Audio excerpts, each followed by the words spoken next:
Welcome back to the Built to Last podcast. We're here to have a really great conversation. I've been looking forward to this one for a long time. I'm going to let him introduce himself because nobody wants to hear the bio, but we had a chance by like an extreme fluke because I'll be honest, Gord Erickson, you're going to introduce yourself, but you're a very, very hard man to understand on the internet. Like I looked like it's a random connection to a random connection to a random connection that we ended up getting connected. And over a week, we ended up having all kinds of stories and a closer connection than I've had over much deeper meetings. So I'm excited to get into some of that. So I am, Colby has never met you. And so we're going to dive right in. And there's so many, like I've got a whole list. I've got 8 little bullet points of things I want to make sure we talk about because they were just so surprising of how, the world works and some of the stuff you're going through. So hopefully you're up for a good conversation. I'll pass it to you. I'd love, like, how would you introduce yourself? You're a man of many things. How would you introduce yourself? Yeah, it's a tricky one always, and when I'm having the most fun with it and people say, so what do you do, Gord? Or you're in a new room and what do you do? And I often will say, oh, I'm an amusement park owner. And just to like throw people off completely because they never thought that was the case because one of the things in the portfolio is a water slide park. So I'm like, why not just go with that? That's best. But I don't know. My name is Gord Erickson, as you pleasantly announced to us, and I guess I'm just like a serial entrepreneur. I grew up, sort of fell out of the womb, and was already getting into business stuff in my, teens, and I've been doing that ever since for the past sort of 30 years. I'm in my 51st year of life on this here planet, and yeah, I've been doing it sort of my whole life, and yeah, I think your introduction and story is absolutely great. The way we ran into each other was through a whole bunch of serial connections, really across an entire country, and we ended up going to a third country or a second country to then talk about how we were going to connect and help each other out in our business lives. So I think serial entrepreneur, and I'm in Canada and Mexico and just hanging out, doing things back from the warm land and sitting up here in Canada now. Yeah, you skipped the winter. Yeah. I do want to like jump back in the past, but first, just for understanding, like how many different operating entities are you a part of in some way at this point?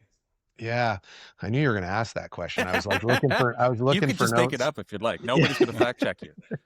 It's a quick, funny story about that. So about 6 months ago, you of course met Eric, our CFO, when you were down in Mexico with us. But I went into the office and I said, "Hey guys, I think this is really exciting news." I said, "If we incorporate these next 2 companies, it's going to be super awesome because we're going to have 20 companies that incorporated under us, and we're going to like."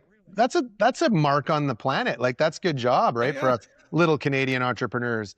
And he looks across the table. He said, "Gord, we passed 20 like 2 years ago. I don't know where you've been and what you're paying attention to." He goes, "Like I think we're approaching 30, but I'll check out that." And so I think, and I don't quote me here, but I'm pretty sure we passed 30 a couple of weeks ago. So 30 holdcos or opcos, but the ones that are actually operating businesses, I think it's in the neighborhood of 16 or 17. Yeah. Wow. And they're all coming and going. You know how it goes. They ebb and they flow. Yeah. Well, some work, some really don't. Yeah. And and you have, I don't even know where to go first. So I don't remember if this story was real. And I don't remember if the speakers of the story were sober. So, when you really first, because I think you've always been entrepreneurial from what I understand, because you were a musician for a long time, which is a huge shared history for the two of you, the Colby and the Gord. But there was something like the first time you got into a restaurant was something around like they were going to close, like you were going to do a gig. I was a house band. And just like the way you not necessarily fell into it, but the way that you went into it kind of person first and not like, I just want, it didn't sound like you got into it as I'm all about the business. And I heard that story. I heard that story secondhand, very briefly. So I'm deeply interested in this.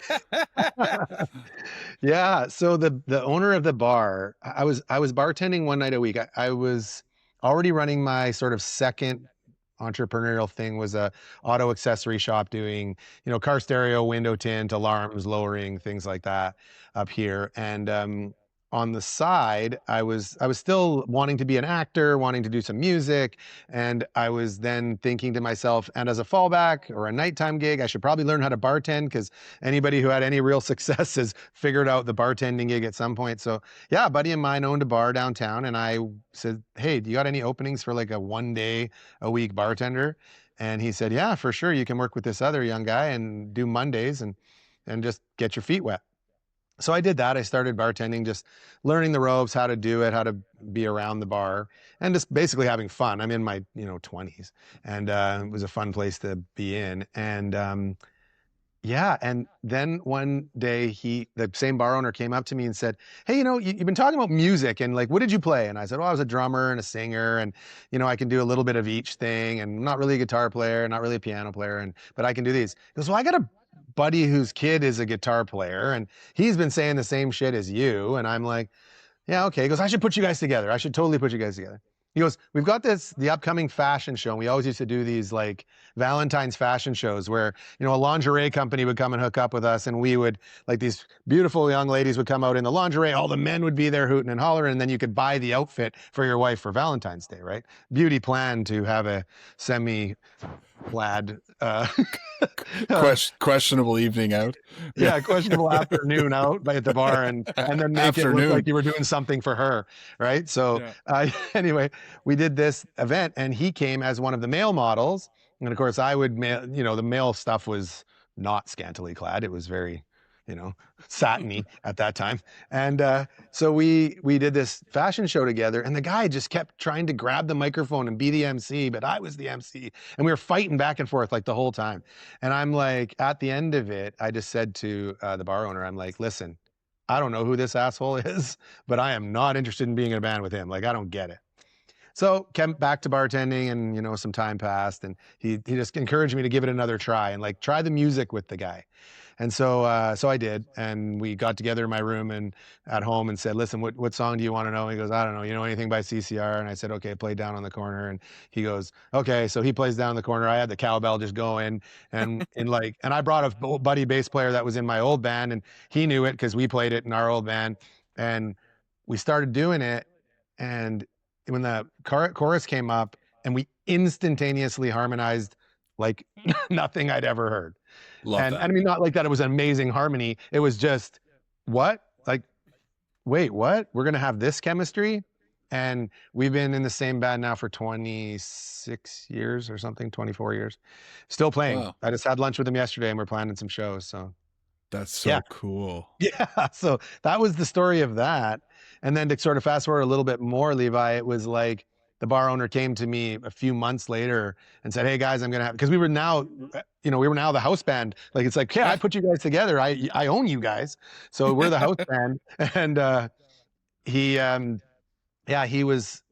like, I'm going to close the bar. The bar's not making it, and I think I got to get out of it. So that's where my entrepreneurial hat came back on. And I talked to the head waitress, and I said, listen, I have nothing other than you've taught me in the bar business, but if you want to give this a go, maybe we should try and raise the money and buy it. And that's what we did. We went into, he was sort of in a tough position in the courts and stuff, and we went in with a good lawyer, got it sort of solved for both sides, and put some money down, and we were in the bar business like that next week. And then we were in a like steep learning curve. So that was a really unique experience and a unique sort of way of diving into the bar and beverage racket, which then turned out to be really the biggest part of my startup career for the hospitality industry, because it wasn't 2 years later when BC allowed private liquor stores to be opened up to purchase licenses. And the only ones allowed to purchase licenses were existing pub restaurants. So, so it was a real stroke of good timing. Super glad that I, had the foresight to give it a shot and put myself out there a bit. And then the pub was rocking because like this killer ass house band was now playing 2 days a week, and we were, everything was just firing on all cylinders. Right. And then we kind of got the liquor store going. I had to raise funds for that and capital. And it was kind of a long story to get there, but it was, I don't know, it was really the thing that kind of catapulted or started the snowball rolling down the hill, if that is a better analogy, right? It was really, really cool. Yeah. Love it. I don't think you've mentioned that. Maybe you did, Levi. I didn't realize you were a drummer. That's great. So I've been drumming forever as well. Yeah. I love it. That's great. Yeah. So Colby actually has a separate side company of his own where he's developed like a luxury jewelry handmade for drum keys that are wearable on your neck. Oh, nice. Yeah. We work Okay, with, well, we made all the trophies for you're familiar with Drumeo? yeah. We made all the trophies 2 years in a row now for the Drumeo recipients. So I was like sending stuff to Trey Cool and like That's cool. just like crazy stuff. Yeah. And anyway, yeah, it's wild. Okay, Gord, write down that website. What is it? Yeah. Backbone. Yeah, here's a plug, eh? Yeah. Backbonekeys.com is what it is. Okay, It's I'm on pretty it. cool. Yeah. Pretty Yeah. cool. I've got lots of drummer friends too, which is a weird to be all friend. And I haven't been drumming much in the last few years. I've been mostly singing and doing lead Yeah. stuff. Because Nice. when that band got developed, we quickly realized that I was going to have to be a front man with this other guy. Like it wasn't going to Yeah. work that I was sitting in the back there doing what we Yeah. were doing. So we got another drummer came on board and he took over. He was far better than me, or is still. And then I moved out front and did hand percussion. So I did all conga, bongo, timbali, all that stuff out front. So it was kind of a little more Fun. fun, and I could be out in front of the room, right, doing Yeah. stuff. That's So yeah, cool. yeah. That's So it kind very of changed. And you know, like I'm from the food and beverage. Like I'm deeply into the Yeah, geeky on the food side. And I was like, everybody I know who's gone in that business, like maybe they got like, they go franchise and they're like business and they're accounting, but very few people go into it unless they're like bent on the food side. And yeah, like for me, and it'll come up again and again, I'm sure, but it feels like your superpower is the connector piece. It's the people piece, the front man piece, yeah. connecting the dots, but also connecting the people. Yeah, I definitely didn't pick up the food part until I had no choice, right? It was like, hey, the cook doesn't Yeah. show up. Someone threw a pan at that Yeah. guy. There was a fist fight in the kitchen, whatever it was. And it's like, okay, there's nobody else. And then I kind of stayed on. We had a catering company that came with the pub sort of thing. And so I was then able to maybe focus a little more on the catering side of the cooking. So it was Mm. like big bulk stuff, lots of buffet line. And I was using my resources at the pub to do that. So that was more of my cooking experience than the line stuff. Mhm. But I mean, I had to do line stuff whenever there was a time, right? And I Well, had a yeah. breakfast restaurant for a while too that didn't work out. It was a big flopper. But I remember cooking, I don't know, 50 dozen eggs one Sunday morning just because there was nobody else to do it. Yeah, I think cooking is one thing, but like the people who are really passionate or see the art, or they're a chef with a capital Yep. C. Yep. It rarely do they actually run a good business. Like there are Yeah. some, but they're considered unicorns. Like they're not like an everyday thing. Like if you were going into business for that impact or that goal or that prestige, like it's not usually the right driver. 100%. Typically. Yeah, I think you're right. And that's why lots of them fail, right? Because the passion Yeah. gets in the way of the vision, or the passion gets Mm. in the way of the success possibility, Yeah. and because you forget about the numbers. I remember my very first business and being in there and just absolutely grinding it out, but not knowing anything about the numbers. And going in through one of those social programs where it was like, no, we're going to train you. We're going to give you, 15, 20 hours of training. It's going to be a little bit of accounting. It's going to be a little bit of, customer service. It's going to be a little bit. And those programs are wonderful for, first timers getting in. But I now speak at those events quite often. And I tell people that is great so that you have a basic understanding of what a spreadsheet looks like or an accounting software. You know the looks words to Google. 100%. Yeah. And so now what you got to do is go hire the expert, because you got to choose what you're the expert in. And if you're not the expert accountant or bookkeeper, then for heaven's sakes, you'll put that away and it'll sit in a box and you'll never do it. So, I mean, hire your experts is one of the first things I tell those kids. And often it's like, we can't afford it. I just can't afford it. Well, you can't afford not to either. Yeah. So, capitalize yourself properly for sure, if you can. Like shoestring businesses are a thing of the past. I think you got to come in capitalized, or it's just not going to work. And Interesting. one step away from the capital side, but you're I don't know if it started out as risk mitigation or just the way, but you really leverage the partnerships.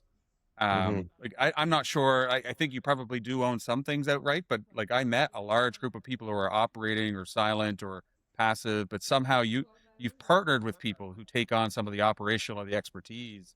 So you've got quite a network around you. Was that intentional, or did you fall into that? Like, what was the thought around? Yeah, I don't know if it was intentional at the beginning, but it became intentional as things progressed. So when I sort of first started, it comes out of necessity in the beginning, right? You're like, I don't have the capital. I don't have the money to do it. Like, how am I Yeah. going to do this? I just don't have the dough. So I actually went through a cycle. The liquor store was the pub. I told that story briefly. I didn't have the expertise to run the pub, so I needed somebody who did. So, let's get this girl who's been running the pub for, a bunch of years for this guy, and he knows how to do it. She knows how to do it, rather. And so that partnership worked, made total sense, right? When we got the liquor store, just no capital. Like, we're trying to, rent 7,000 square feet of building. We have to come up with, $300,000, $400,000, $500,000 for inventory. We have to, outfit a store. We have to renovate. We're looking for $2 million that we don't have. So I think that's where the partnerships came in. And I put together in that one a 5-way partnership where I, local business guy who was quite wealthy and interested in the liquor world. Myself and my partner at the time, so 2 there, plus him was 3. We were on First Nations land or Aboriginal land. So we brought in the First Nations band at the time, the local land. And then my brother-in-law, who was a construction guy.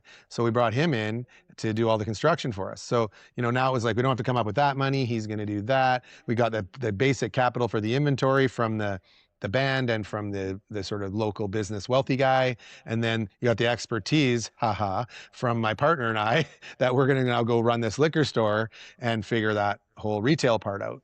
I did have some retail experience from my car accessory shop, and I grew up sort of around sales and stuff. So I had the retail piece to a degree. And so we went into anyway. Yeah, I could talk it anyway, without a doubt. And so then when we did the liquor store, that was my first sort of foray into the partnerships. And then as I grew that, I realized, and there was quite a gap sort of where I just ran that liquor store and ran that pub, and then pieced in small things here and there, but not like bigger things like you saw sort of down when we were together in Mexico. That came a little bit later when I was a little more confident. I then, so to kind of take a step forward, step back, but when we were trying to finance for the liquor store, the first liquor store, like I mentioned, we were on Aboriginal land, and it's tough to finance. It's trickier to finance on that land because you're in leases and long-term commitments, but you're not in ownership. There's no title. There's nothing to secure to other than like, a letter from the band office or the locatee, whatever it is. So, it was challenging, and we were in a position where we were renting from somebody who had a head lease with Government of Canada or First Nations. So we were renting the second party renter. So the banker, I was sitting in the bank office, and he was struggling to find this money to do the liquor store and do all the purchases of the buildings and stuff. And he just said to me, he goes, "Man, it'd be so much easier if you guys had the head lease on this property." And I said, whoa, like, what does that mean? And he's like, "Well, you're renting off this other guy and he has the head lease with the band or the family." And I said, "Yeah, okay, so what do you mean?" He's like, "Well, if you had the head lease, life would be way easier because we'd be able to blanket cover the whole thing." And I said, "Okay, well, give me a minute." So I waited a day. I phoned the head lease guy who I was buying the building off of anyway and renting from for the last 8 years or 7 years. And I said, "Hey, this is what the banker said." Like, he slipped up and he kind of said this. "Oh, well, maybe I'll just sell you the head lease." I'm like, seems logical. And so he checked with his partner. His partner said, "Sure." We came up with a number. I went to the bank a week later. I said, "Okay, we have the head lease, but now you have to give me another $1.5 million. And he's like, "I think we can do it."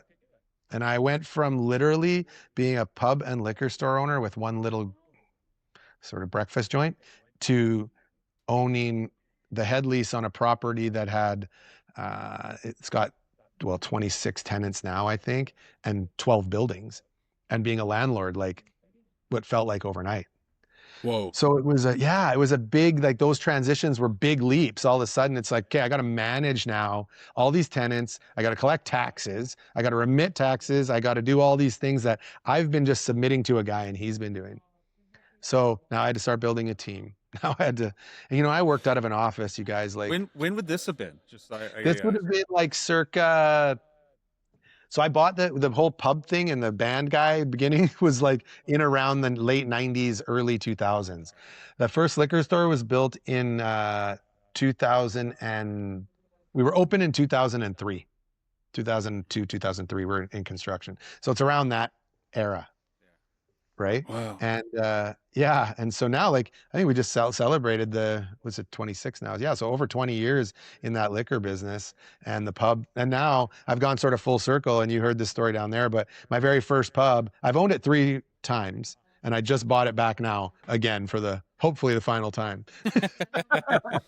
So yeah, it's been an adventure. I bought it, sold it. Then there was a fire, so I got it back as an insurance claim, sold it, bought it back now, and it's mine for the tour, Yeah. hopefully. With Jacob and Matthias and Denny and Dave Kral, like all partners of mine in different ventures. So yeah, to take that back to finish that off. So I had these 5 partners in the liquor store and the sort of in the pub business. And then over time, it was just like, it wasn't 2 or 3 years. And the band said, it's not our mandate as a First Nation to be in the liquor business. It's just not socially what we strive to be a part of. And so they asked for a buyout. So I said, yeah, we can figure that out. So we went back to the bank figured it all out. We're 1 partner less. About a year later, the young lady who I was partners with in the pub, and she'd I'm going a different direction. She was sort of out of the pub business. She said, if I could get out of the pub and the liquor store, for a good chunk of change, I would move on based on the number you paid the guys last year. And I said, okay. So I went to the other 3 remaining guys. I'm like, what do we want to do? Yeah, let's buy her out. So we bought her out. So now we're 3. And then, the old business guy over time, he came to me one day, 5, 6 years later, he's like, Gordy, I think it's time for me to, move on. So boom, bought him out. Now it was just me and my brother-in-law, my sort of ex-brother-in-law. And yeah, it was really cool. Him and I had a almost 20-year, maybe 15 to 18-year partnership that was just awesome. Like we ran that thing. We met tons of people. We didn't expand a ton. We got the water slide through.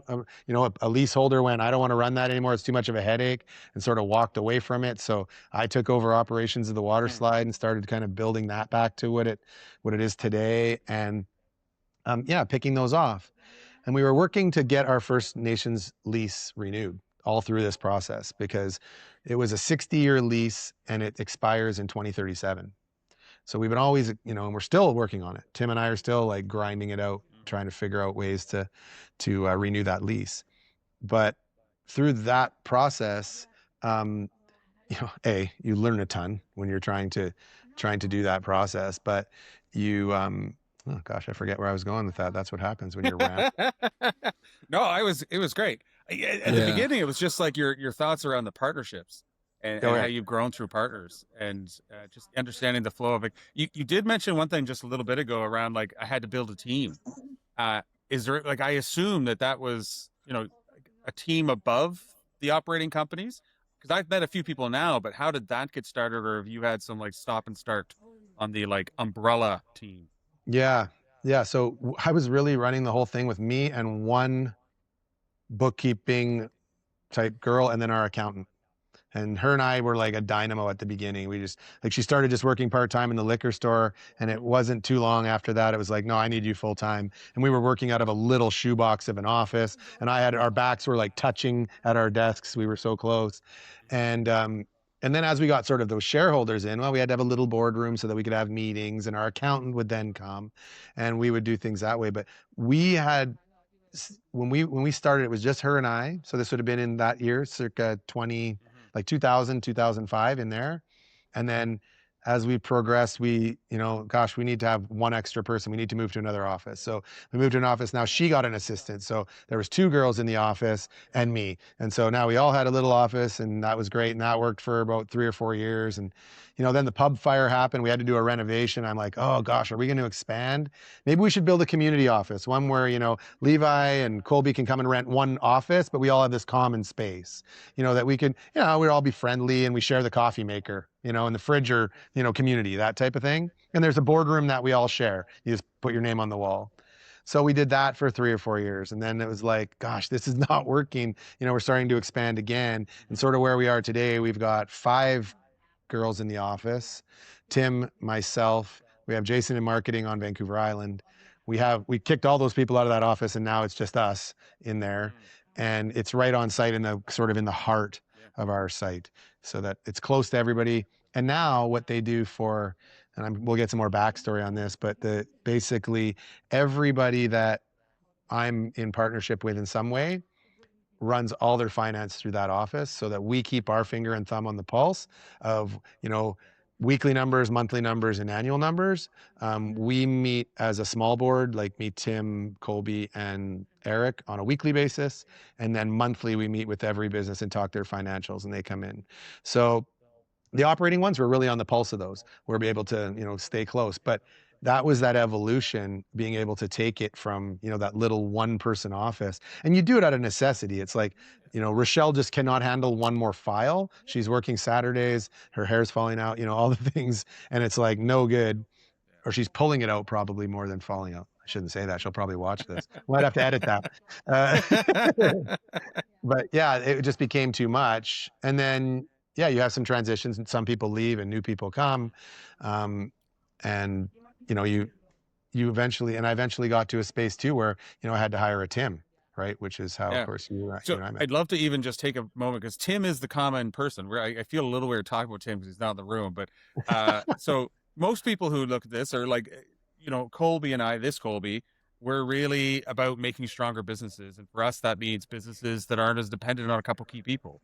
And so it's really around systems or process and culture and like how people interrelate. And we position ourselves like where people and tech typically come together and create a mess. And Tim, who's on your team, and I are very similar on our viewpoints and geekiness around this stuff. And we connected a lot on the East Coast, and then he moved to the West Coast, and I got, we just randomly started connecting again. And I was like, the stuff he was doing for you is the stuff we do for like First Nations communities and businesses here. And he's told me a little bit about, but like about how that kind of just happened after his exit. But where were you at when he came into the picture? Because he's doing all kinds of optimizations and systemizing and stuff now. He's kind of a mixed bag. Where were you at when he came in the picture? So I knew I was looking for somebody for operations. I knew that I was struggling and getting tired of the day-to-day grind of operating these operations. So I say serial entrepreneur, but really it's the creative juice that gets me lit up. I love to be the guy building the new and exciting thing.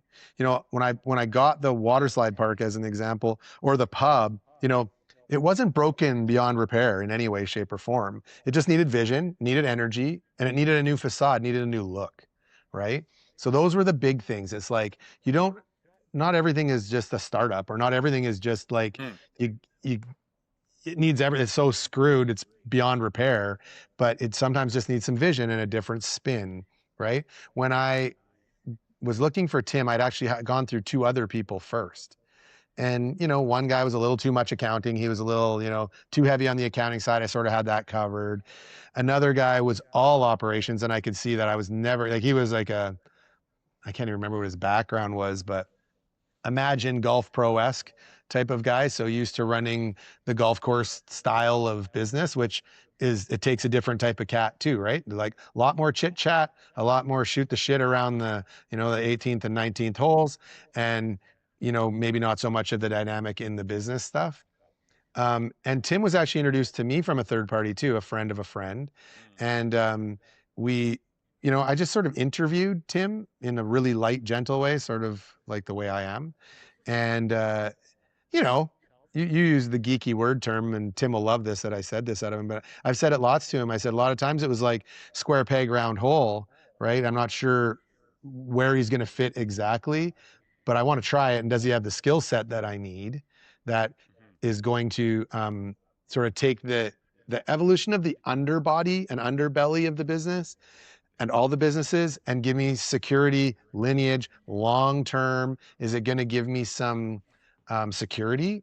Like when I leave to go do something, and I was like already starting with Mexico then, like who's going to be my stay-at-home guy that's going to be able to kind of do this and be there when I can't, right?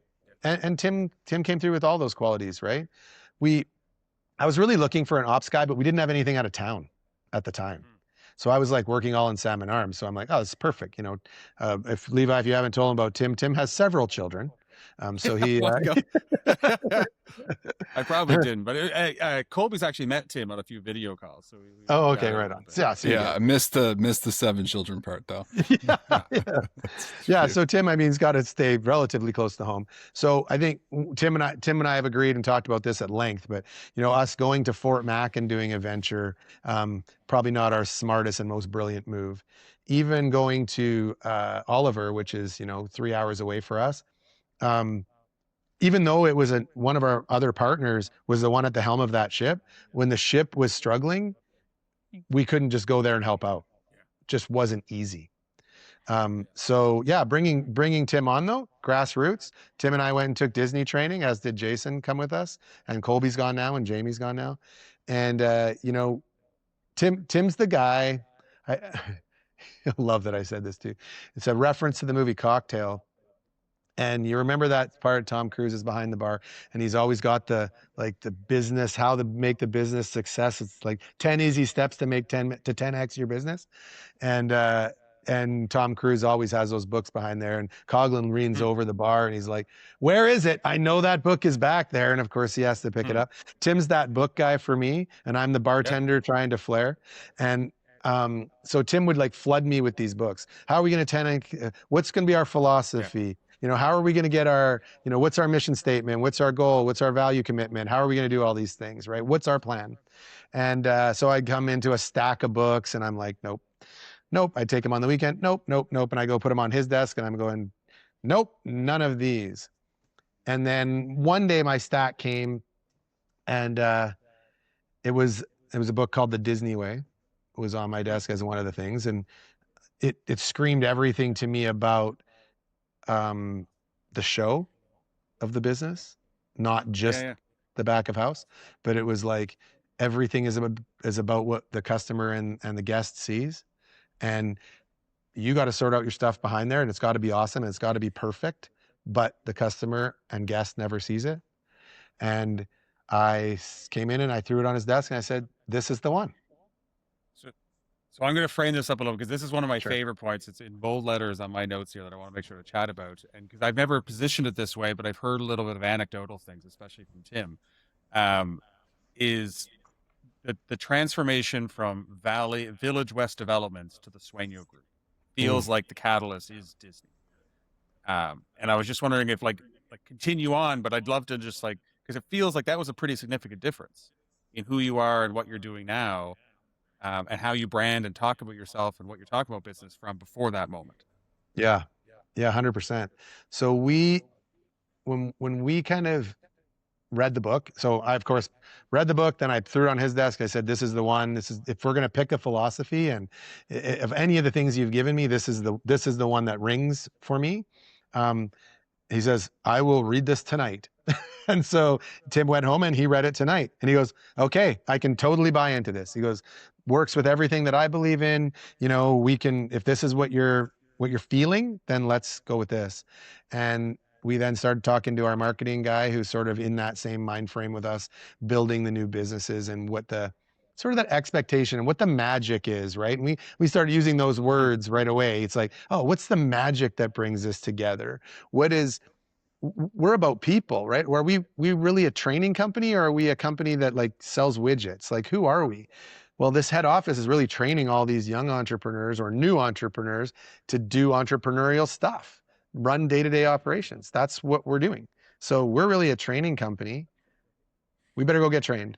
So we went away to the Disney Institute, took the, sort of 5-day basic training courses, sat through it, fell in love with it, and knew right away that we had to build a training program for our teams that worked as well as theirs was working. Now, we set to work doing that. We started indoctrinating all the language. It's no longer a customer, it's now a guest. What's the guest experience? What is the show of our business? We're always open and showy. What are our 5 keys of our business? What are we going to do that we really believe in and we're going to push down to our teammates and then they're going to then push out to guests, right? And that should hopefully change our culture, which will hopefully allow us to attract more people to work for us, more teammates and team players. And, how many paychecks can we start to create? How many people can we employ? And what a cool feeling that is when, we're a major employer in a sector, or even in just multi-sectors, but in our community. So that became sort of a mission for us. It's like, all right, we're gonna be the best employer we can. We're gonna provide things for our teammates that nobody else provides. We're going to try and do it in a fair and equitable way. So that's a bonus. And then we're going to try and tie all of these businesses together so that they can integrate with a system that gives rebates and happiness moments for our teammates. So, and also with financial discipline and accountability, like 100%. like Yeah. I've seen people do the fuzzy stuff without the structure. Sorry, I cut you off, Colby. You look like you were jonesing. Yeah, I want to know a little bit more about the 5-day training. Why did you love it so much? Yeah. First of all, you're in the Magic Kingdom, man. So there's like almost nothing you're not at the to top. like. You're at the top of the castle. Yeah, literally. So you get to go behind the scenes and like see how the sort of one of Tim's favorite, how the sausage was made, right? And I'm like, ooh, that's gross, but let's go with the chocolate. See how the chocolate is, It's way chocolate and better. caramel is made. But yeah, we get to go behind the scenes. You get to learn. It's a pretty intensive timeline. You're there for a long period, and then you go out into the park, and you're experiencing, like, here were the struggles, here's the distance. You talk about the distance between garbage cans. It's one of the most famous things for Disney. Like, you should always be able to see 4 garbage cans no matter where you're standing in the park. That type of philosophy. The actual look of the garbage can itself and how it works. Things like that are like way beyond hospitality that we've ever seen. Like, for example, if you were to say grunge bar or dive bar, we all know what we expect when we go in there. The question is the person doing it intentionally? Are they intentionally trying to be, a grungy dive bar? Or is it just a shitty looking, dirty bar? Because it's different. Which I would prefer. Yeah. But you should be able to get a better experience at the intentional one and still feel the grunge that that you desire. You know what I mean? Yes. Yeah. It's probably a band name, Intentional Grunge. Yeah. Yeah. Exactly. So that Disney intensity of the training was super worthwhile. The sort of books and set of criteria that we came away with for training, we immediately sort of indoctrinated into ours and created our own books. So over the next really 2 years, Tim and Jason really set forth to make our own books. And I'm not sure, did you leave with a couple copies, Levi? I have them digitally for sure. Oh, okay. Yeah, so you can share them with Colby for sure. I'd love that. I think they're really cool. I think those 2 guys did an absolutely amazing job. I mean, I contributed content, but I certainly did not contribute the way it looks and the feel and the deliverables. And now Tim is our lead trainer still, because he hasn't been able to find somebody that can do it as well as him. But the training is now 200 people probably through the training, of 300 sort of thing. So like for us, that's a huge win. And I can tell you, really hard that pushing that ball uphill for a bunch of entrepreneurs. I'll say business people and business operators. So not all my people are entrepreneurial. Some of them are really just amazing operators that work extremely hard to run and operate their businesses and are very successful at it. They've also been through programs like this or similar to this and exhausted by it. So us trying to remarket to our own people that this is where we want to go as a group has been challenging. And I don't mean challenging like, I just mean like it takes a lot of energy. It takes a lot of energy, and you're constantly selling when it feels like to you it should be a no-brainer. But everybody's got their different way of doing it, right? Their different way of feeling it. And how did you, so you read the Disney book, you go away for the training. What did you start to notice, like, as this started to kind of creep into the DNA of what you guys are doing? Mm-hmm. Yeah, that's a great question. Again, taking a while, we're starting to really see the effects now more than ever. The people asking for training. Like, so the leader of one specific sector comes and says, hey, you know what? I'm just really struggling with X, Y, and Z. I think it might be really beneficial if 8 of my people could go through the training. Can we sign Tim up to come down and do the training?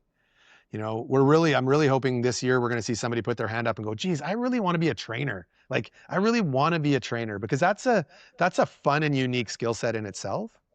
Like, I love, often Disney does this too, but I often will come to a training session. Like, I'll say, hey, Tim, where you're doing training this day? I said, when would be a good time for me to pop in? And he'll be like, oh, 2:00 on Thursday or whatever. I said, okay, great. So I kind of wander in the room 10 minutes early. And because a lot of the stories in the book are my stories and my quotes and things of that nature. So it's fun to be able to go in there, and Tim will just sort of stop the session and say, okay, everybody turn to page 27. And then I read the story about, my experience with popcorn, or my experience with, a customer service guest issue and how we would handle it. And I think it gives it real connection. So we really try to do that as much as we can, and it's not just me, maybe it's one of the other owners, or, a different leader from the community. Somebody can come in and just share that anecdote. And I think that's where it starts to really get its own pulse. You start to feel that people really get it. And then I usually sit at the table next to somebody newer and see how they're feeling, or try to listen to them, or scare them and make them feel terrified that I'm there, whatever works. But it's a real thing. But I think that connection into the training really started to give it gravity. One of the things that we are trying to do and like to do, but are really getting pushback, is name tags, being a part of our team with a fun name tag. And then that name tag comes with annual pins or recognition awards for years of service, and that can attach. And then we want to try and we're thinking it'll be more like every 2 years awards ceremony dinner, where you come out and, monumental, you hit your 3-year, you hit your 5-year, you hit your 10-year, and when we did it the very first time, which is when we announced the Sueño company, we gave those awards out. It was absolutely amazing how people responded. I didn't believe, we had some 10-year people at that point, and I could not believe how well it was received and how excited people were to walk up on the stage, shake our hand, and get the pin. It was very cool. I've had a chance to work at a few large hospitality brands, and that is kind of a thing that most of them have done at a certain point. Yeah. Yeah, Murphy Group does that. Well, that's a smaller one on the East Coast. Yeah, but like the Marriotts, the Deltas, the Ritz-Carltons, they all do these types of and big guys are doing. And it seems like I know some folks that work at the Murphy Group, and they love it. They like that. It's such a nice way to kind of bring everybody together and celebrate everybody. And once again, you're buying into that. If you haven't heard of the Murphy Group, Gord, it's actually pretty similar and dissimilar, but they bought a brewing company. They bought PEI Brewing Company. They own the Gahan House brand. They own a couple of large music festivals. And now I've they heard own of some them. hotels and they own restaurants. So yeah, it's a very similar. So one of my best friends is the head of content development, and he runs all the photography and video for them, and then his fiance is she runs the Nordic Spa there. Oh, okay. Yeah, it's pretty cool. It's a cool group. Yeah, no kidding. Yeah, that's very cool. I don't think we actually said it out loud, but the Sueño group, Sueño means dream, I believe. Yeah, dream. How did the name come about? So Jason and Tim and Gord in hotel rooms in the Disney Training Center, and we're sitting around going, okay, well, this whole VW developments thing isn't going to work if we're going to do this monumental change, right? And my whole thing was sort of about success isn't just about business. It's about, all the people and the relationships, which you touched on before.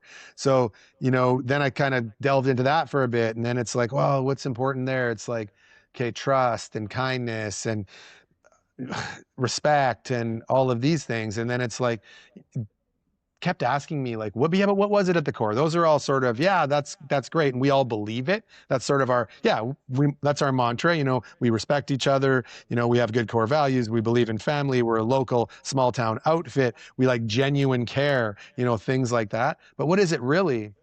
And I said, I don't know, man. I just been dreaming my whole life. And then wait, everybody's like, whoa, wait, what? Dreaming. Okay, so now we like go in that on the whiteboard goes the word dream in the middle, right? And it's like boom, boom, boom, boom. And then I'm like, well, what about dream in Spanish? Maybe we can maybe it's a cool word. And so we, Google Translate it, and we're like, maybe, maybe it can work. It's hard for people to say, but Jason's like, I like the swoopy thing over the end. That's cool. That looks neat. It look cool in signs. I'm like, well, let's practice saying it. So the Sueño company. How are we going to tell people, that it's yo and not Suno, or something, Yeah. It's a funny story about that. I've got Sueño #1 license plates on my truck, and people come up to me often and be like, oh, you're a lawyer. And I'm like, no, because really when they read it, they say Suno one. I'm like, oh, yeah. Not the point. Wow. I correct them, but yeah, Suno one, right?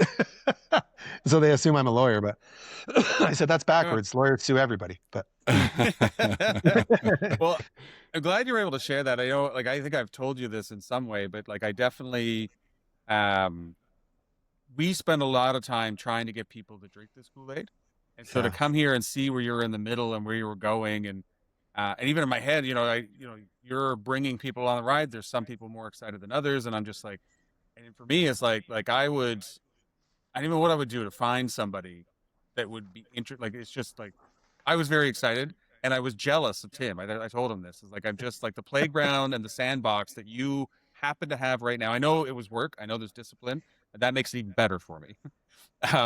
But I'm really, really, really excited. And then we had another speaker there, and it was just so validating, Mo. And he had the Earl's chain of restaurant, and like the some of the background of like how they build in hospitality, and it was just so validating. And I came hopefully to impress anybody, and I left just absolutely jealous of Tim and super excited to see what you guys are doing. With anything, because really what you've applied, like one of my favorite books, very similar to what you did, is The Unreasonable Hospitality.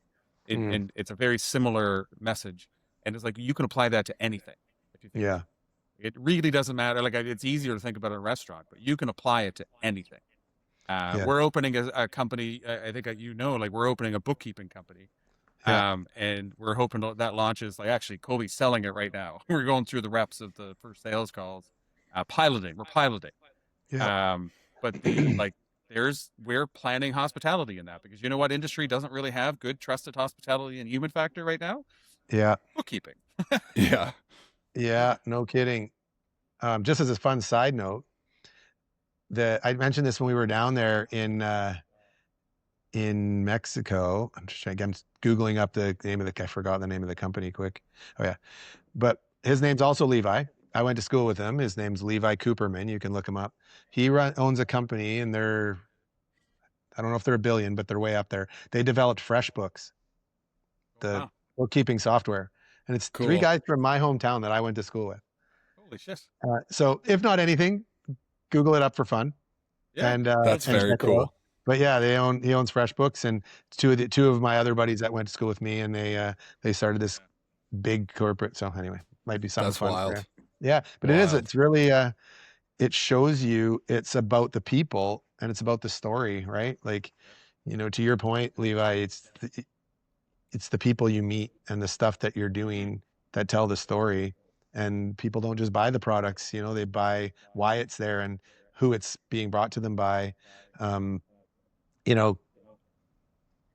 I think it's really important to remember that the story is a big part of what you do. And as much truth you can put to the story is also important, but the story is really important. It's about your brand, and it's about who you are, and it's about how you feel, and it's about your community and where you live and what you build, and it's a really a proud spot for me, the amount of paychecks and the amount of people and lives that we support out there, and giving them a voice and letting them come into these training rooms and talk about their stories. And yeah, it's a pretty warm thing. The book that was originally, so there's several Disney books, obviously, but the book was Be Our Guest is the name of the book that I read that Tim gave me. And I think, it's a very easy read. And if, or you can get the Cole's Notes versions for sure online. And it's not just hospitality by any stretch. It is fundamentally corporate, but it has no feel of corporate. even the training.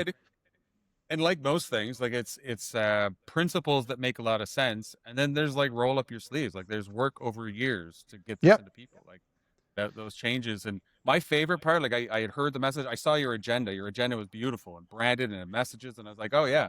But I've worked with a lot of companies that do a good job of the sell, the Yeah. culture and the family. And then I was very honored that you allowed me in to see just little updates that every partner had to give on their business. And Hmm. when I saw like people had to give metrics, and like we talked about business performance equal to the culture and the like future growth and stuff, and I just like that combination is something I don't see very often. Yeah. It's probably you had a decade of getting punched in the face on the financial side before you went to the Disney Institute, but there's a lot of people like they're at 21 they go to the Disney Institute, and it Yeah. doesn't always come out the same way. Yeah. And I think if I went 5 years later, it would be different. I would get different stuff from it. Right. Absolutely. You know, philosophy wise, business should be about your people first, I think, every single time, because they're the ones that are, driving the force below you, and you're there to guide and to steer and to, make sure that the bills are paid. But at the end of the day, it's your people first. And I think that's something that's super important to always remember. You can't expand unless you have the people under you, Yeah. staying power. Like one of the biggest compliments I could ever say to Tim, I think, at least from where I sit, is that guy's got staying power, man. Like he's been doing this training now for 2 years to some people that don't even want to be in the room. Yeah. You know what I mean? Their boss told them they had to go, and he goes with a smile on and does it. So having your trainers for your people in your group is crazy. But yeah, if I was to talk about entrepreneurial philosophy in any way, it would be people first, 100% of the time. People in Cool. community. Yeah, people in community. You yeah, you can't be always just bold and unconventional and crazy. You've got to have the people that are, making the paychecks, and not everyone's going to Yeah. work. Not every one of those things is going to work. I had 2 years in a row, I had some relatively hefty flops, and I think you were there. We've talked about those openly. That's the other big thing. I made a big change back in 2015, where it was like, I think you guys will recognize this, but it was always like, don't show your manager how much the company makes, because then she'll know why you get to buy the nice car and she doesn't, or he doesn't. And I was like, we're not going to do that anymore. That we're out. If they don't know their numbers and the metrics and how the store is doing, how do we expect them to perform differently if they're not going to know? So I opened up the books to every team lead. I mean, it's not like your cashier gets to know what, the company did last quarter, but Mostly because they wouldn't understand the context, right? totally, or don't care. Like they don't care. They're just there to work, right? They're having a good time. They enjoy their life as a hospitality frontline person. You don't want to bog them down, but we do let them know that there was a success that quarter, or a struggle, and where we struggled, right? But most importantly, it was like, let's get these managers, team leaders in the room, and let's open the book and let's talk about it.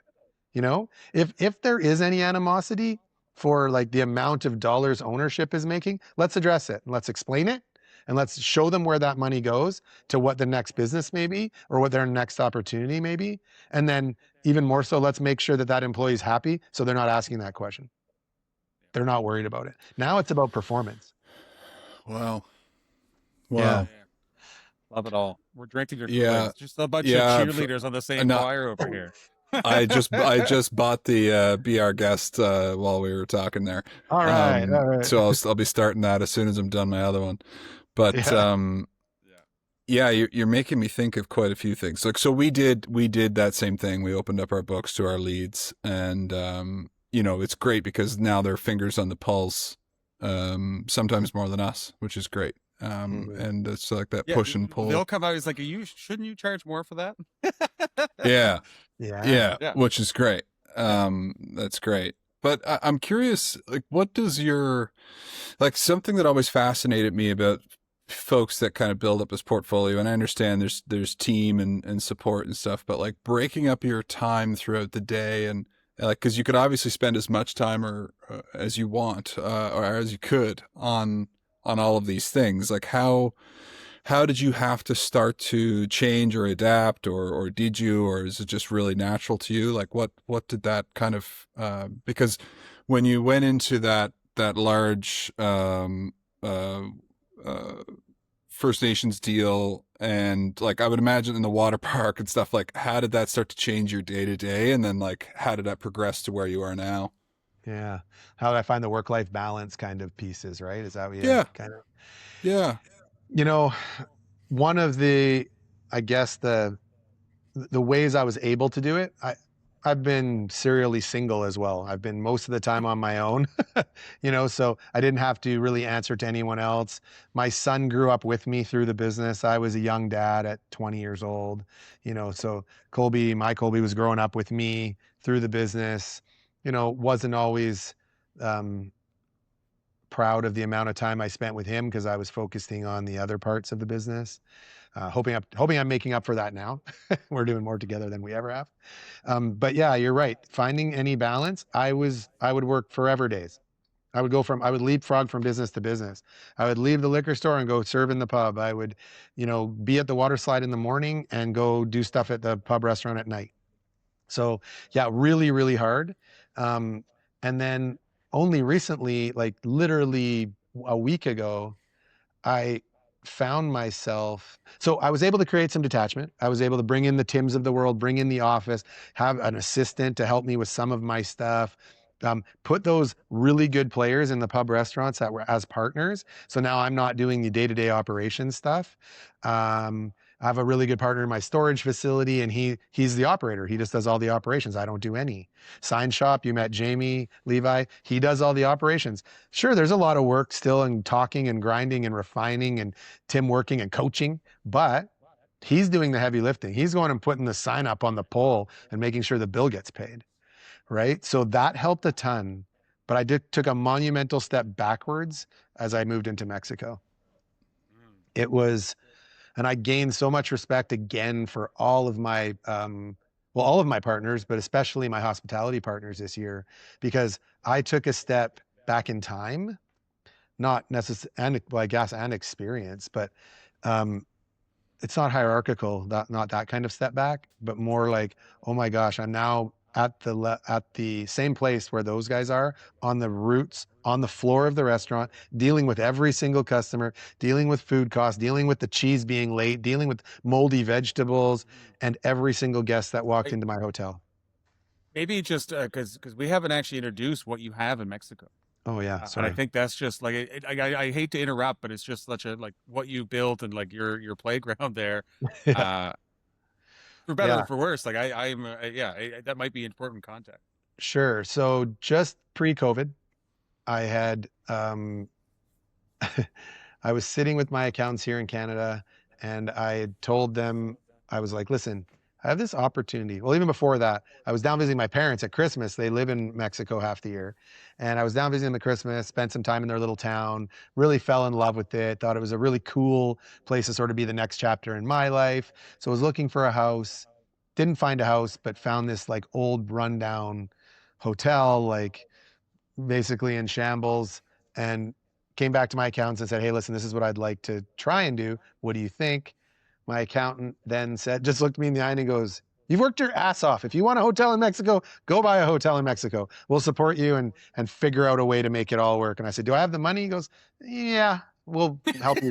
Yeah, yeah, I remember that. I was like, yeah, maybe, go work out the deal and then bring the deal to us and we'll figure it. So ended up making a foray into Mexico, hired a lawyer out of Vancouver that was Mexican. We worked on getting the deal finally done. I flew to Mexico first, drove to Guadalajara in a rental car, didn't speak any Spanish, met in a room full of lawyers and the owners of the present place. That's how they do it down there. Everybody's in the room together and you're all signing. Just getting ready to sign, the bunch of Spanish words go on, and the guys try to shake us down for a whole bunch of money right in the room because they don't want to pay taxes. So they want to adjust the price on paper. They want me to send them 2 wire transfers, one for the amount on paper and one to them. And I'm like, what's going on? I had my one buddy with me. I'm like, are you here? Are you getting this? Lawyer's on the phone translating. He's like, you got to go out of the room. I'm like, what? He goes, grab the phone, go out of the room. I'm like, okay. So I leave my buddy in there and I go outside the room I go inside the room and I'm talking to my lawyer and he tells me the story. They're trying to shake you down. They're trying to save taxes. They said they're not going to sign the papers unless you do what they ask. This is my first foray into Mexico. I'm like, well, this is a great start. So I go in, I say, well, what do you want to do? What do we should do? And he goes, I think you should sign. If you want this hotel, then I think you should sign. He goes, and I think I can fight back because we're going to have all the wire transfers, you know, they're going to show them. And we'll go back to the government and we'll make an application and basically call them liars. He goes, I don't know it'll be successful, but I think I'll have good success. I said, okay. So I went back in, did the thing, came out with my keys. Yay, got my hotel, and drove back to Malaki is the name of the town, and tried all the keys and they didn't work. So I had to chop the locks off anyways, which I could have done without even going there. And then I had my account or my lawyer apply and everything else. And 2 years later, we got the $60,000 back. But it did show a level of corruption and as my first sort of foray into Mexico. And Wow. then, it was crazy. It was absolutely nuts. And you're in this room that you don't speak the language in a town, city you've never been in. It's like bigger than Vancouver, right? It's like huge. Well, like, did the thought ever creep into your head that this could end badly? Very much. Yeah, very, very much.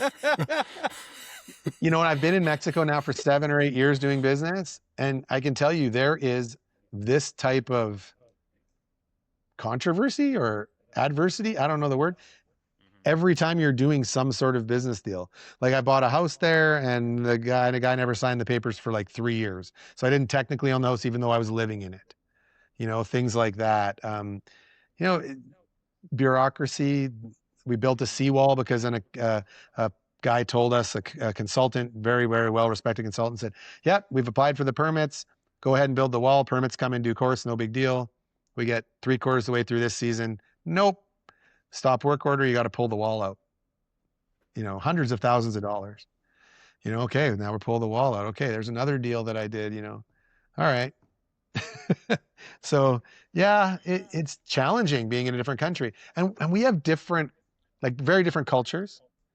We are very passive as Canadians typically, you know. I mean, maybe recent things since COVID have shown we aren't as passive, but I think still culturally we're passive and we like to find solutions or we'll be the martyr if need be. And we'll be, okay, I'll just work with you. And that was my case here. I'm like, okay, I don't want to piss off the government. I don't want to not be able to get my permit. I don't want to not be able to build something down the road. I don't want to piss off my partners. That's no good. So I'm like, okay, we're going to toe the line and do this. But every Mexican person, business person, friend, family friend said I should be fighting. And there's no way that wall should come out. And I should fight until they let me do what I want to do. And I was just like, it's not in me. I want it to work and I want it to be legal and I want to get all my paperwork and I want to be able to do what I want to do there without, you know, worrying or looking over my shoulder that I don't have the right piece of paperwork or the cop's going to come and shut it down, you know?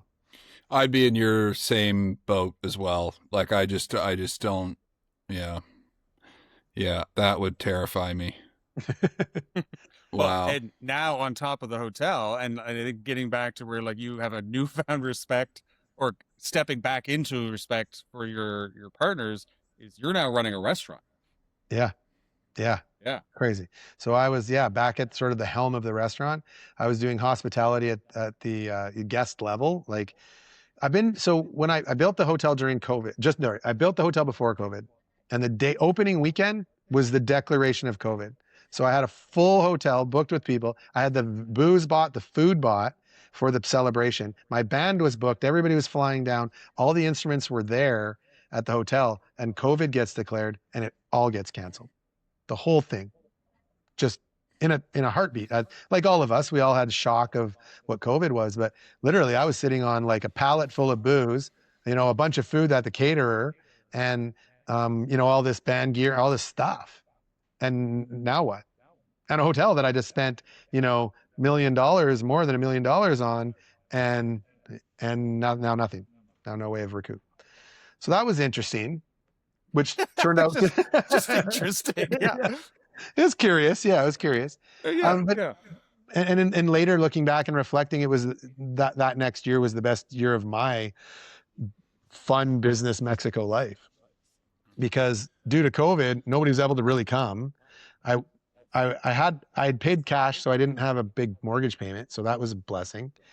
I had now all of this booze to drink and all of this food to eat, which was, mixed bag. I started to meet Mexican friends. I started to hang out in Mexican places. I started to invite Mexican friends over to the hotel because I had nobody there. So it was like, let's have a pool party this week and let's visit. Let's practice the language. Please help me with my Spanish. I already had my team hired, so I just shrunk their, how much they had to do and how much I had to pay. But, I was going back a little bit backwards, but I had a bit of a cushion. And I really got to meet people and spend time having fun in the community. So for me now, looking back on it, I'm like, if we want, I think I said this, Levi, in one of my talks down there, but I'm like a MAGA guy in a different way. It's like, let's make COVID great again, because those were the greatest times for me. Those were the greatest times for me, selfishly speaking, and not to make light of COVID by any stretch. But that time was a great time for me. I got to build my relationships in that community, which then made me feel like it was my home, and then made me feel like the stuff I've been mentioning today. It's like, it's about your community, it's about your connections, about your people, and then when the people could finally come and like support the resort and support the area, I was like, oh my gosh, I now have to do hospitality. And year 1, good. Year 2, good. Year 3, starting to get long. Years 4 and 5, yeah, I've been really spent, tired, worn out. And then I decided to add a restaurant because that's brilliant of me, right next door. And then I was doing Wouldn't want to be bored. Yeah, I wouldn't want to be bored. That's right. So this year the restaurant had to come out because the wall had to come out in the permit issue. And Levi, this is new news for you, but just after Christmas time, I actually found a buyer for the hotel and sold it. Did you? Yeah. Interesting. So how's the feelings on that? Yeah. So, I mean, I've done a few exits over my career. It was funny because when Tim and I first talked about it, I brought it to him. He goes, "Oh man, you're gonna have your first exit." And I said, "Yeah, it's gonna feel good because that's the entrepreneurial way. You got to get in, you got to do your thing, you got to make it great, and then you got to sell it, and that's the real success story of the entrepreneur." And I was like, "Wait," I'm looking back. I'm like, "No, I sold a restaurant here. I did that. I've had some exits, but." This one was like a real dream, right? I mean, the name of the hotel is Sueño del Sol, which is Dream of the Sun. And it's really where we stole the Sueño name for Dream Company, or the Sueño Company. And, so this was really like a real labor of love for me. So I spent the second half of the year really, soaking it in, all the feels. Some day crying tears, some days crying sad, right? Some days confusion, mostly confusion, like walking the beach and being like, I'd walk at the beach, past it, and then stop and then walk the beach back past it. And like, I was really in love with the architecture. I was really in love with the building. I was really in love with the location. It was really the running of the hospitality on the ground level that was where I wasn't loving my life. Yeah, I felt like a lot of people, as much as they loved it, and so many people were like, "Oh, Gord, like we love this hotel. It's our home away from home." And so many kind guests, and loving and caring and return. Like we have like a 50% return rate. Like it's crazy. People coming back. I was going to say, I'm now thinking how I'm going to break the news because I've promised Kim that we're going to go down. Now I'm going to have to like.